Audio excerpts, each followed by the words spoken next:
donc prolonger ce qui a été dit tout à l'heure pour voir comment est-ce que la recherche peut être un levier pour transformer les idées en solutions concrètes. Parce que jusque-là, quelqu'un le disait, effectivement, par moment, on a de belles idées, mais comment les transformer pour que ça puisse être quelque concret. Et quand je dis concret, c'est pour en faire donc, des entreprises innovantes, mais surtout des moteurs de développement économique. Et à ce niveau, je pense que c'est un aspect qui est très important parce que, prof Maïssa le disait tout à l'heure, on est actuellement dans un monde où ce n'est plus celui qui a le plus de ressources qui a une économie plus prospère, mais on est dans l'économie du savoir. Donc c'est important de voir comment est-ce que la recherche peut servir comme outil de production de savoir, mais aussi catalyseur donc, de solutions applicables. Et à ce niveau, bien entendu, on va se poser des questions sur non seulement la production des connaissances, le transfert de technologies, mais également la valorisation des résultats de la recherche, et surtout l'entrepreneuriat scientifique et technologique, avec bien entendu des défis. Et pour introduire ce panel, nous avons l'honneur de recevoir des sommités dans leur domaine, des sommités scientifiques au niveau international, qui vont donc partager leur expérience sur un certain nombre de points. Je commence d'abord par le professeur Tchekou Gueye, qui est le directeur de l'école doctorale mathématiques et informatique. Je pense qu'il n'est pas sensible à ce qui se disait tout à l'heure par rapport donc à la question de l'IA. J'ai cru comprendre qu'à un moment donné, ils ont travaillé sur la crypto-monnaie aussi. Voilà. Donc, professeur, merci beaucoup. À côté, nous avons le professeur Diaga Diouf. Professeur Diaga Diouf est le directeur du laboratoire Campus Biotechnologie du département de biologie végétale de l'UQAD. Je crois qu'il n'est pas un terrain inconnu. La salle d'applaudissements qu'il a reçue tout à l'heure quand on a évoqué son nom montre à suffisance qu'il fait des merveilles. Donc, l'occasion pour laquelle donc, je vous demande de tendre l'oreille parce que je sais que vous allez entendre, vous allez apprendre également, mais surtout, j'allais vous demander aussi de préparer vos questions. Vous serez peut-être un peu déçus parce que le temps ne le permettra pas, mais ce que je pourrais vous dire, et c'est une suggestion que je voudrais faire, c'est de transmettre ces questions, s'ils ne sont pas satisfaits, au secrétariat pour qu'on puisse en prendre connaissance et soyez assurés qu'on essaiera de trouver des réponses à vos questions. Très bien. Sur ce, donc, je vais m'adresser aux deux panélistes. Certains, je ne dirais pas nous ont fait bon, mais en fait, certainement, donc, ils sont pris par autre chose. Je voudrais d'abord leur demander, à tour de rôle, quel serait le lien entre ces trois éléments, donc recherche, innovation et entrepreneuriat. Quels seraient selon vous ces liens? Et si je peux aller un peu plus loin à la question, comment définirez-vous donc le rôle de la recherche dans le processus d'innovation et d'entrepreneuriat? En tant que mathématicien, moi, je vais aborder la question par des exemples. Je vais prendre d'abord la recherche. Quand on parle de recherche, il y a deux pieds de la recherche. Il y a la recherche fondamentale qui nourrit nos connaissances, notre connaissance du monde, et il y a la recherche pratique qui est appliquée, la recherche appliquée, qui vont utiliser ces connaissances, ils vont les transformer en innovation. Donc vous voyez un peu le lien entre la recherche et l'innovation. La recherche fondamentale va nous permettre de connaître notre monde et ces connaissances-là, la recherche appliquée va le transformer en innovation. Et je vais prendre un exemple en théorie de l'information. En théorie de l'information, ça a permis vraiment de booster, de rénover dans le domaine du stockage de l'information, dans le domaine de la cybersécurité. activités, aussi dans le domaine du développement de l'Internet et des réseaux modernes. Je prends un exemple vraiment très simple. Quand il s'est agi quand je retransmets une information, quand il s'est agi de stocker l'information. Donc j'ai une information, des données de taille grande. Comment je peux faire? Donc ça c'est une idée simplement. Comment je peux faire pour vraiment stocker ces données-là? Et étant donné que j'ai un espace de stockage très réduit. Donc ça c'est un problème et ça, les gens sont résolus à partir des travaux de Shannon. Shannon c'est le père de la théorie de l'information. Ces travaux ont montré que quand vous avez une information, tout n'est pas utile. Dans l'information, il y a une partie qui n'est pas utile. Donc il a montré que il y a une partie qu'on peut stocker et cette partie-là va nous permettre de retrouver l'information en intégralité. Moi, je pense que ça, c'est génial. Vous avez des données qui sont importantes, vous voulez les stocker, vous avez un espace qui est réduit. Donc, les travaux de Shannon nous ont permis de montrer il a même donné une formule mathématique qui permet de calculer l'information utile. C'est-à-dire, quand j'ai donné, quelle est l'information utile? C'est-à-dire, si j'ai cette information, ça va me permettre de retrouver l'information en intégralité. Et ça a développé vraiment, quand je vais parler de ce qu'on appelle la théorie, les algorithmes de compression. Les algorithmes de compression qu'on utilise actuellement, c'est quand vous allez compresser des données, vous allez zipper, vous allez faire du JPEG, vous allez faire du MP3. Donc tout cela, c'est grâce aux travaux de Shannon. Donc voilà un domaine dans lequel la recherche fondamentale a permis de faire une innovation, c'est-à-dire développer des algorithmes de compression qui vont permettre, et ça c'est intéressant, pourquoi? Parce que ces algorithmes-là, si on n'avait pas au moins de mesurer l'information utile, vous allez compresser, mais après il faut décompresser. Quand vous allez décompresser, vous n'allez pas retrouver votre information. Mais puisqu'il y a des outils mathématiques qui te disent « Ah, attention, si tu dois faire un algorithme de compression, il faut s'assurer que les données que vous avez après compression, ces données-là vont permettre de retrouver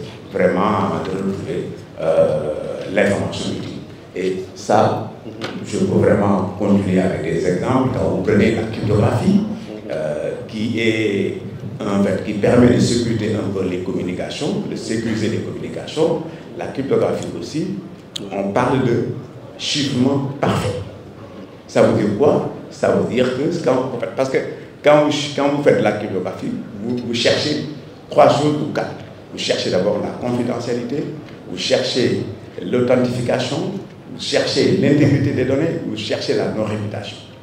La confidentialité, je pense que c'est important. Oui. Quand 2 personnes communiquent, vous n'aimeriez pas que 3 personnes puissent vous écouter ou vous comprendre. Donc, en fait, on parle d'abord de chiffrement parfait et le chiffrement parfait, il est basé aussi sur Shannon. Alors, je pense que l'audience ne sera pas déçue par ma présentation, par mon intervention, parce que le sujet me semble un peu difficile. À savoir la recherche, la production de savoir, la recherche pour innover et la recherche pour entreprendre. Je pense que c'est des questions qui sont très importantes. Alors, on peut l'aborder sur plusieurs aspects. On peut l'aborder sur l'aspect agricole, sur l'aspect informatique, sur l'aspect médical, mais également sur un aspect sécurité. Une question, par exemple, de sécurité nationale. Donc, c'est pour dire que le domaine est vaste. Je ne vais pas me hasarder à toucher tous les domaines parce que je n'en suis pas spécialiste. Donc, je vais aborder une portion de la problématique, à savoir comment la recherche a eu un impact sur la production agricole.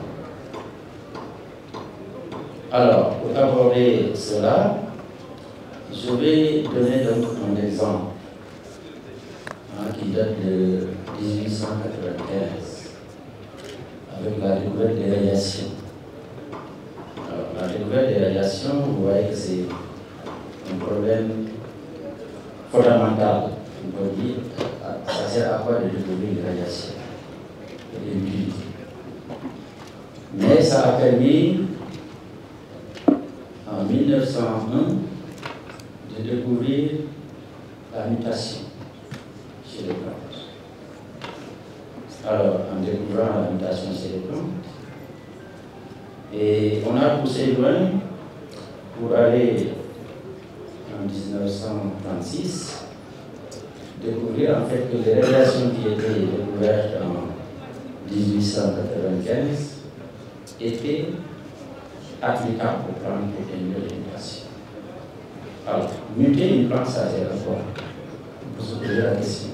Est-ce que c'est utile? Alors, muter les plantes, c'est extrêmement utile en termes agronomiques. Parce que non seulement vous produisez de la connaissance, mais vous êtes en train également de créer des conditions de production de biens. De biens donc pour le service de la communauté. Et puis, à côté donc de ces radiations, les chercheurs également ont essayé de voir est-ce que les produits chimiques sont également utilisables en agriculture. Et on s'est rendu compte qu'il y a certaines substances chimiques qui sont utilisables en agriculture pour créer, donc, pour innover les génomes. Innover, créer donc de l'innovation chez les plantes. Cette création de l'innovation chez les plantes a permis de créer des variétés qui sont beaucoup plus productives, qui sont beaucoup plus adaptées donc, aux différents environnements. Et puis il y a eu la découverte de la goutte d'hélice de l'ADN en 1953 par Watson et Crick. Alors, on va dire, bon, la découverte de la goutte d'hélice, ça sert à quoi? Mais ça a été également un facteur très important pour innover dans le domaine aussi bien médical que dans le domaine végétal, parce que ça va être la base de la confection de ce qu'on appelle des plantes génétiquement modifiées. On ne peut pas donc confectionner une plante génétiquement modifiée tant que vous ne comprenez pas ce que c'est la goutte d'hélice, comment donc l'ADN marche, comment confectionner, comment construire un gène artificiel pour mettre tous les éléments qu'il faut pour avoir la plante dont on a besoin.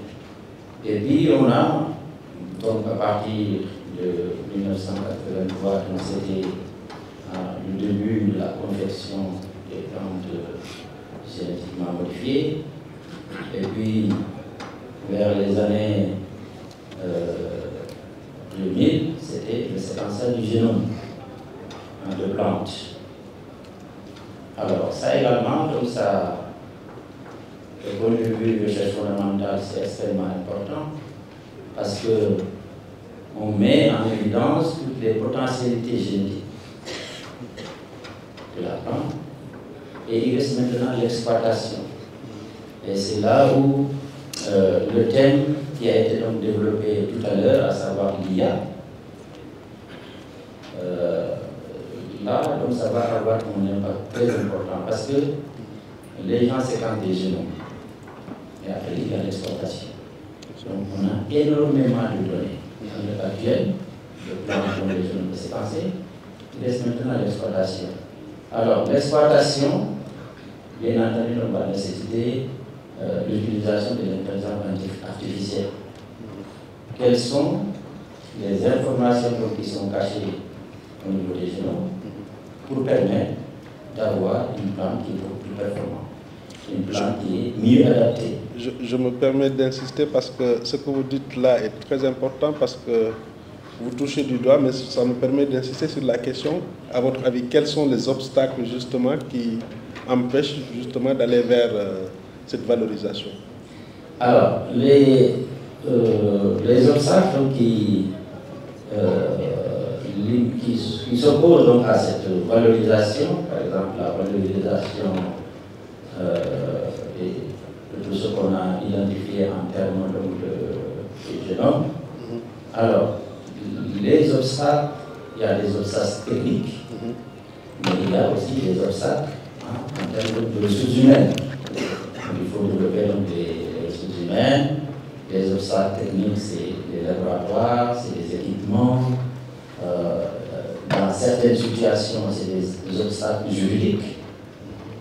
Par exemple, dans le domaine des OGM, il y a des obstacles juridiques, mais également il y a des obstacles éthiques. Alors, donc, je disais donc le séquençage des génomes est une étape très importante, et là, l'IA va permettre d'identifier quelles sont les régions du génome qui sont exploitables pour avoir une plante beaucoup plus performante. Ça peut être une plante, ça peut être un animal, ça peut être un micro-organisme. Donc l'IA va avoir un impact très important. Quels sont les éléments du génome qui permettent de l'adaptation? Quels sont les éléments du génome qui vont permettre d'avoir une meilleure qualité? Une meilleure qualité nutritive, ou bien une meilleure qualité dans votre domaine. Donc ça, c'est des choses donc, que je voulais souligner. Alors, il y a un autre aspect donc, qui est important, toujours donc, dans cette production de connaissances, c'est ce que les astronautes font, parce que les astronautes, des fois, quand ils partent dans l'espace, ils amènent aussi des graines. Ils amènent les graines et ils les exposent aux rayons cosmiques. Les rayons cosmiques sont très détachés. Alors, nous, heureusement, sur Terre, on est protégés. Pourquoi? Parce que la Terre a un magnétisme. Donc, c'est un bouclier qui reflète donc, tout ce qui est donc, radiation cosmique qui va arriver sur Terre. Donc, tout ça est expulsé donc, vers l'espace. Alors, donc, quand ils arrivent au niveau donc, de la station spatiale, ils exposent les graines aux radiations cosmiques. Et quand ils reviennent maintenant sur Terre, ils les donnent donc aux sélectionneurs vers les années 2013. L'introduction d'une nouvelle technologie qu'on appelle la technologie CRISPR, qui est une méthode de modification qui est beaucoup plus précise, parce qu'on cible un gène d'une manière précise et on le modifie pour avoir un caractère donné. Alors, et cette technologie CRISPR est actuellement très utilisée dans le domaine aussi bien de la production animale, de la production végétale, mais également dans le domaine médical. Et il y a beaucoup de sociétés aujourd'hui qui sont dans ce secteur-là pour produire soit des plantes de meilleure qualité, ou bien des animaux de meilleure qualité, en supprimant par exemple certains effets allergènes chez les animaux, ou bien en permettant donc l'adaptation des plantes, ou bien en facilitant donc la domestication. Pourquoi la domestication? Parce que les espèces sauvages sont très adaptées à leur environnement. Elles résistent à beaucoup de maladies. C'est que les espèces, c'est que les variétés donc, cultivées ne peuvent pas. Et donc, en utilisant donc, la technologie CRISPR, on peut aujourd'hui accélérer ce processus de domestication. C'est-à-dire, on fait des mutations chez la variété sauvage, et cette variété sauvage devient une variété cultivable. En gardant donc, tous les avantages de résistance à des parasites, ou bien à des contraintes environnementales, par exemple la tolérance à certaines contraintes, la sécheresse, etc., ou bien au milieu. Donc vous voyez que cette technologie CRISPR génère énormément d'argent à l'heure actuelle. Très bien. Alors, sans compter maintenant votre plaisir. Voilà, on va avancer un tout petit peu. Parce qu'effectivement, c'est très important de montrer cette évolution, mais surtout vous appuyez, vous continuez la réflexion de prof tout à l'heure par rapport à l'importance, parce que tout ça à la base, il y avait la recherche fondamentale. Mais on va reposer la question, on va revenir à vous tout à l'heure, mais on va reposer la même question à prof Gueye par rapport à ces obstacles-là, parce qu'on a des cas emblématiques, mais quand même, malgré tout, il y a toujours des choses, comme on dit, de recherche qui restent dans les tiroirs. Qu'est-ce qui fait ces obstacles-là? Il en a cité quelques-uns. En tout cas, moi, j'ai toujours réfléchi sur ça. D'ailleurs, nous avons organisé au mois de décembre un séminaire doctoral sur ce sujet. Alors, c'est pour dire qu'en fait, il y a des problèmes. Alors, moi, ce que j'ai constaté, c'est qu'il y a une barrière entre le monde socio-professionnel et l'académie. Ça, c'est réel. Alors, maintenant, comment il faut faire pour sauter cette barrière-là? De toute façon, si on fait sauter la barrière, voilà, on aura vraiment des occasions vraiment importantes de valoriser la recherche. Mais cette barrière-là existe. Et pourquoi moi je salue ce genre de manifestation, mais ça entre dans ce cadre-là, ça permet de faire sauter les barrières. Et ce qui est vraiment incompréhensible, c'est que, en fait, nous avons l'innovation en tant qu'académie, comme je l'ai déjà dit tout à l'heure, les problèmes auxquels sont confrontés le monde, ces problèmes-là sont résolus par la recherche. On peut en donner des exemples, multiples exemples. Et ce qui est vraiment déplorant, c'est que cette recherche-là n'est pas vraiment utilisée par le monde société professionnel. Donc cette barrière-là, en fait, il faut... En tout cas, c'est un constat. Il y a une barrière, donc il faut vraiment faire tout pour faire sauter cette barrière. Alors, et pourtant, tous les deux parties, c'est du gagnant-gagnant. Excellent. C'est du gagnant-gagnant. Nous, comme je l'ai dit, nous avons l'innovation, nous avons aussi la main-d'œuvre à bas prix.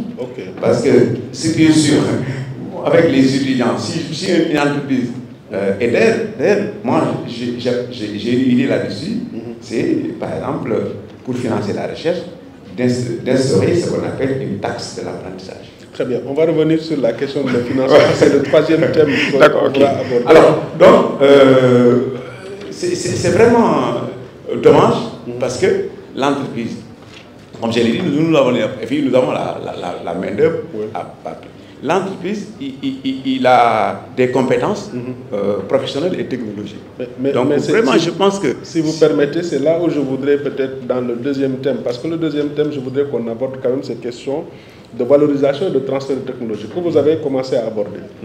Mais à ce niveau, quels sont les mécanismes que vous verriez, par exemple, pour qu'on puisse aller dans le sens de cette valorisation, également des transferts de technologie?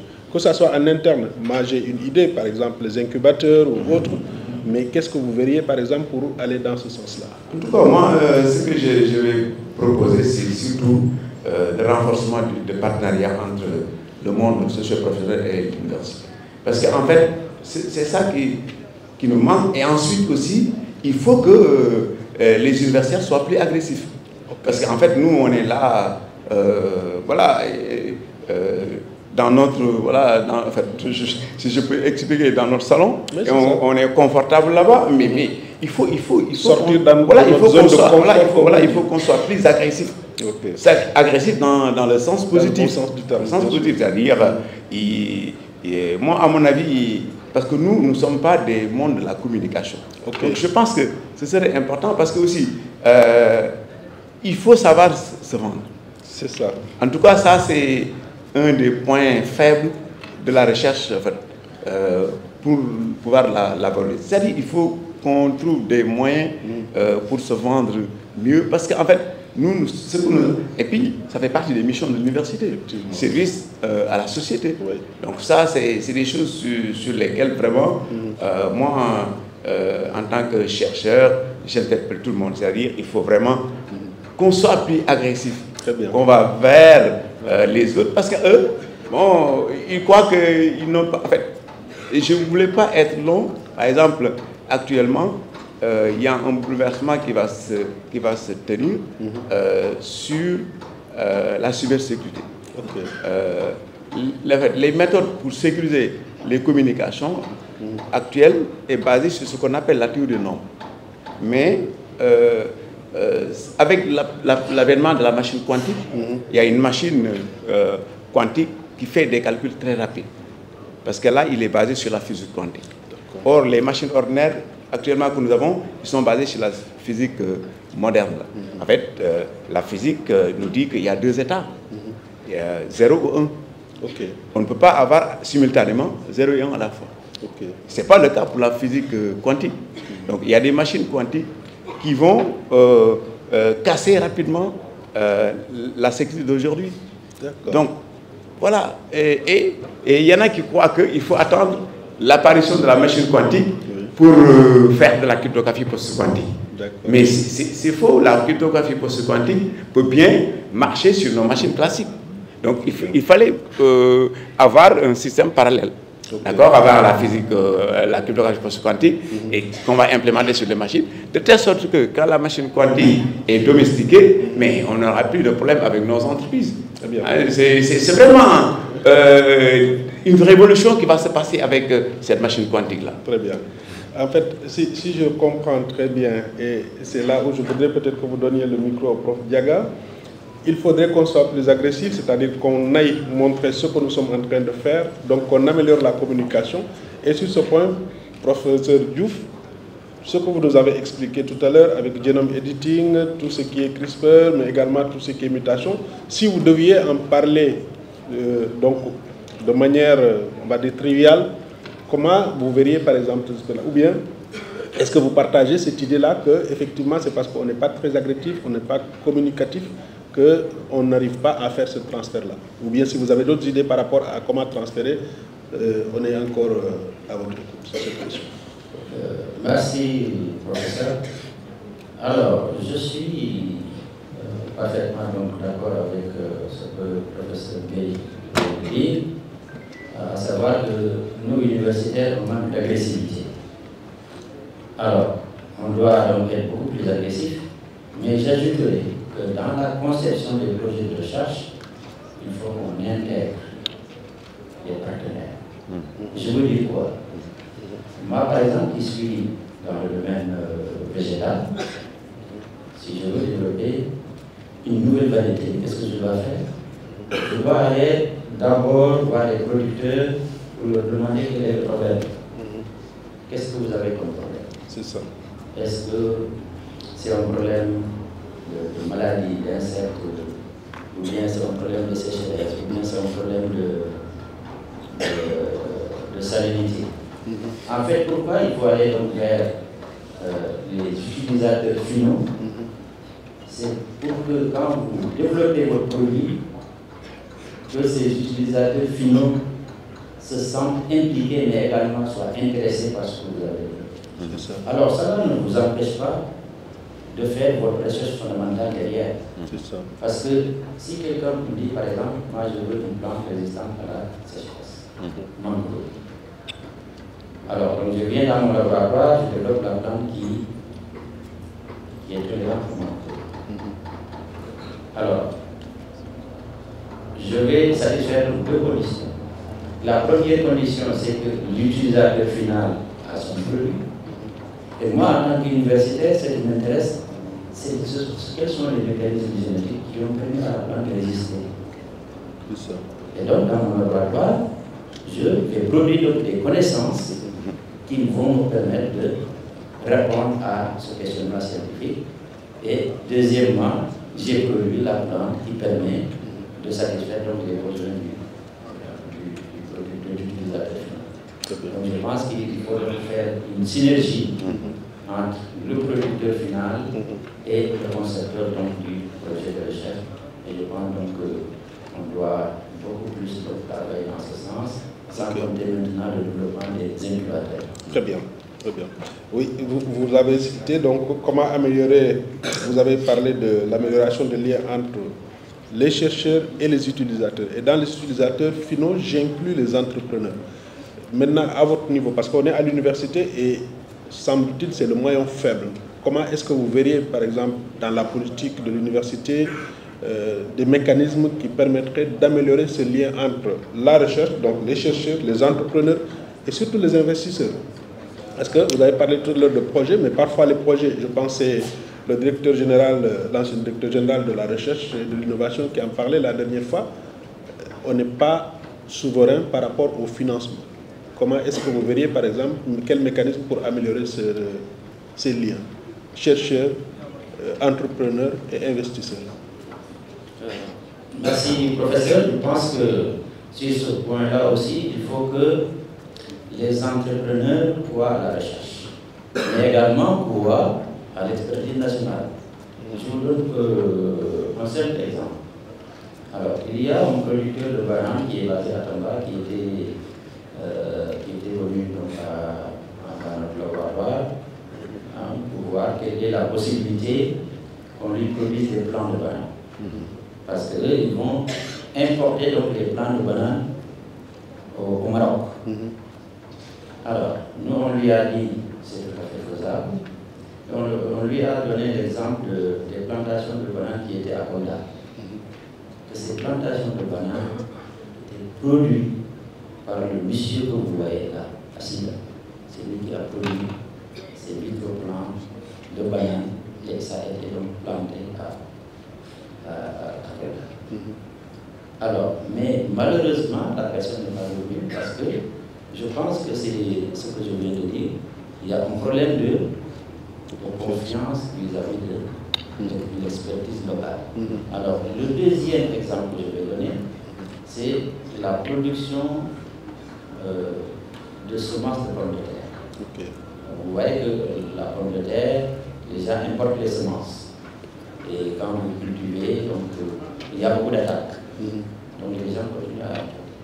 Alors, on a fait, ça c'était donc Mamouvé et Mme Barreto qui ont développé une technique de production de semences de pommes de terre.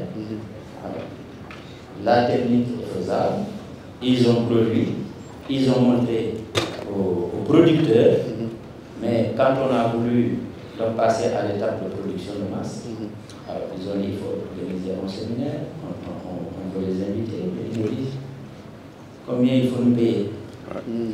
Alors que nous, on produit, on leur offre la technologie. C'est ça. Et donc je pense qu'il faut qu'il y ait d'abord une confiance nationale sur l'expertise nationale. Très bien. Donc ça, je pense que c'est très important. Excellent, c'est important. C'est important parce qu'on le voit dans les appels d'offres. Généralement, c'est des cabinets étrangers qui emploient des locaux, mais ce sont ces cabinets qui vont le gagner, même dans, disons, la commande publique. Prof, est-ce que, à votre avis, à ce niveau, parce que ce que je comprends par l'exemple qu'a donné le professeur Diouf, est que c'est le chercheur lui-même qui fait les démarches. Est-ce qu'à votre avis, il n'y aurait pas la nécessité d'avoir en interne, au sein des institutions de recherche, je ne parle pas uniquement de l'université, une structure qui devrait s'occuper de ces questions? Le chercheur reste dans son laboratoire, fait de la recherche, et ensuite, il y a quand même une structure qui s'occupe de cette valorisation. En tout cas, j'étais pratiquement, en fait, on dirait que tu es en train de lire dans mes idées. Parce qu'en fait, moi, je pense que peut-être ça existe, mais il faudra les régulariser. C'est ce qu'on appelle les bureaux de liaison entre l'université et l'entreprise. Donc peut-être ça existe, mais de toute façon, le fond du problème, c'est qu'on n'est pas agressif. Non, je vais utiliser ce mot-là. C'est ça. Donc, et ensuite, au niveau des laboratoires, au niveau des centres de recherche, qu'il y ait une cartographie des projets qui vont intéresser le monde socio-professionnel ou bien la société tout court. Donc, à mon avis, si on s'appuie sur ces deux piliers-là, bon, par exemple, quand quelqu'un a besoin de quelque chose, bon, il sait qu'il y a un site. Si je pars là-bas, je vais regarder la cartographie de tous les projets de l'université ou bien de tel labo. Mais bon, parce que aussi, ça fait partie de la communication. Hein. C'est ça. Donc il faut qu'on soit visible. Qu'on soit visible et prof l'a dit aussi, bon, je pense qu'il faut que aussi les gens aient confiance à l'expertise locale. Dans tous les cas, si vous confiez le travail à un autre, il va s'adresser à un moment ou à un autre à quelqu'un qui est local. Parce qu'en fait, dans un projet, il y a toujours des problèmes de sociologie. Ça. Et ça, personne ne peut le connaître mieux que nous. Donc il y a des projets qui ont échoué parce que sociologiquement, ça n'a pas été bien passé. En tout cas, moi, il y a deux choses sur lesquelles je voudrais insister. D'abord, il faut que au niveau des centres de recherche, qu'on ait les cartographies des projets qui vont intéresser la société, et que aussi au niveau de l'université, au plan académique, que même s'il y a des lieux de liaison entre l'entreprise, que ces lieux-là vraiment soient plus dynamiques et plus agréables. Quelles recommandations feriez-vous? Parce que ce qu'on est en train de dire, on ne le fait pas pour nous, on le dit aussi, on va faire, je disais qu'on aura des rapports, et dans le rapport, il devrait y avoir des recommandations. Donc, à l'endroit des autorités, que ce soit au niveau universitaire, que ce soit au niveau étatique, quelles recommandations feriez-vous pour améliorer l'accès au financement? Là, je pense que tantôt, on discutait là-dessus. D'abord, au niveau des budgets de l'enseignement supérieur, il y a un problème de déséquilibre criard. On dirait qu'il ne gère que la pédagogie et le social. La recherche n'est pas gérée. Alors, si on dit les budgets qui sont alliés à la recherche, c'est de voir rien. Si on veut affecter, il faut que les autorités il faut qu'ils sachent que c'est la recherche qui est le levier du développement. On ne peut pas se développer si la recherche n'est pas développée. Donc, parce que sinon, quel sera le rôle de l'université? La pédagogie et le social, c'est un grand lycée. C'est ce qu'on fait dans les lycées, hein. On fait de la pédagogie et ils le font mieux que nous pratiquement. Parce que c'est des gens qui sont formés pour faire ça. Alors que, donc en fait, première chose, il faut que les budgets soient équilibrés au plan social, au plan pédagogique et au plan de la recherche. Alors ensuite, il faut qu'on trouve des fonds additionnels. Dans pratiquement tous les pays que nous avons visités, on parle de taxes de l'apprentissage. Et puis cette taxe-là, ça peut servir. Bon, c'est une taxe qui ne sera pas gérée par les ministères. Hein. On peut, par exemple, le CDC, un autre organisme qui ne dépend pas vraiment des ministères, parce que si c'est logé au niveau des ministères, tout le monde sait comment, voilà, un jour, ils vont avoir des problèmes sociaux avec les étudiants, et bon, voilà. Donc, et ça va permettre de financer non seulement la formation, mais aussi la recherche. Et là, j'ai dit que les trois entités vont gagner. L'entreprise, donc c'est une taxe qu'on va imposer à des entreprises, pas toutes les entreprises, mais par exemple les entreprises minières ou bien les entreprises, des grandes entreprises. Et les trois acteurs vont bénéficier de ça. Il y a d'abord l'étudiant, le doctorant ou bien l'étudiant tout court. Il y a l'État, il y a l'entreprise. Voilà. L'État qui est censé donner une bourse à cet étudiant-là, il ne va plus donner cette bourse-là. Et l'étudiant va pouvoir gagner quelque chose qui est plus substantiel en termes de bourse, mais aussi gagner de l'expérience du fait qu'il va faire des alternances au niveau de l'entreprise. Donc il va gagner en expérience. L'entreprise aussi, comme je l'ai déjà souligné, il va avoir une main-d'œuvre à bas coût. Et il va développer aussi l'expertise locale. Moi, je pense que si ces deux leviers-là, au moins, ça peut nous faire un peu booster les financements au niveau de la recherche. Très bien. Il faut passer le micro avec Prof Diouf. Merci, Prof. Donc, je suis complètement d'accord avec vous. Alors, en termes de financement, je pense qu'il y a deux aspects qu'il faut prendre en considération. Il y a le financement qui vient des fonds publics, qui vient par l'État, mais il y a aussi le financement privé. Alors, ça veut dire que les entreprises privées aujourd'hui doivent savoir qu'elles doivent innover. Pour innover, il faut faire la recherche. Et quand elles innovent, et le produit soit plus ou mieux, mais également pour satisfaire à l'attente des consommateurs. Parce que le consommateur veut que le produit s'améliore, mais également que le produit soit disponible à nous. Alors maintenant, pour le financement public, là aussi il faut qu'on comprenne deux choses. C'est-à-dire pour les recherches stratégiques, pour des questions de sécurité nationale, il n'y aura pas un pays étranger qui va financer cet aspect.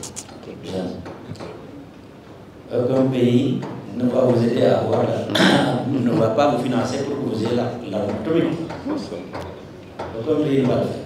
Donc, pour des questions de souveraineté nationale, la recherche va être financée complètement par le gouvernement. Alors, maintenant, il y a, en dehors du financement, il y a aussi un aspect qui est un boulot d'étranglement pour le chercheur. Parce que, je prends l'exemple du Nigeria. Alors, le gouvernement a mis en place un système qui allège tout ce qui est importation de produits liés à la recherche. Que ce soit les produits, que ce soit les équipements, etc. Donc il y a des dispositifs que le gouvernement met en place pour faciliter l'importation, étant donné que ces produits ne sont pas élaborés sur place. Alors au Sénégal, le problème qu'on a, ce n'est pas uniquement au Sénégal, mais c'est au niveau de l'espace UMOA, il est extrêmement difficile d'importer un produit destiné à la recherche. C'est-à-dire que ce produit-là est considéré comme une marchandise, alors que tel ne devait pas être le cas. Alors, ce qui fait que si vous utilisez l'argent public, si vous avez un financement public pour faire cette recherche-là, alors on vous dit qu'il faut s'adresser, il faut faire un appel d'offres. Alors, si vous faites un appel d'offres, je m'excuse du terme, mais le vendeur local vous vend le produit 3 fois plus cher, et là, 300% par rapport au prix qui est vendu à lui. Et donc vous voyez que ça prend une bonne partie du budget qui était destiné à la recherche. Et ça, je pense aussi, c'est des mesures que le gouvernement devait prendre pour faciliter donc l'accès pour faciliter donc ce problème-là aux chercheurs. Alors il y a un autre problème qui est également important, c'est le problème de tout ce qui est dédouanement. Bon, les gens peut-être ne voient pas cet aspect, mais c'est extrêmement difficile de sortir un produit parce que, comme je l'ai dit, les produits de la recherche, que ce soit équipement ou produits chimiques, c'est toujours considéré comme une marchandise. Alors que ça ne devait pas être considéré comme une marchandise. Très bien. En tout cas, merci beaucoup, prof. On a abordé donc le lien entre la recherche, l'innovation et l'entrepreneuriat, la valorisation, le transfert de technologie, les politiques de financement par la recherche, pour la recherche entrepreneuriale. On n'a pas senti le temps passer, mais on est contraint quand même. On va devoir suspendre. Vous comprendrez aisément que nous avons des sommités en face de nous, donc ils en ont à donner et ils en ont encore, certainement, il y aura d'autres occasions.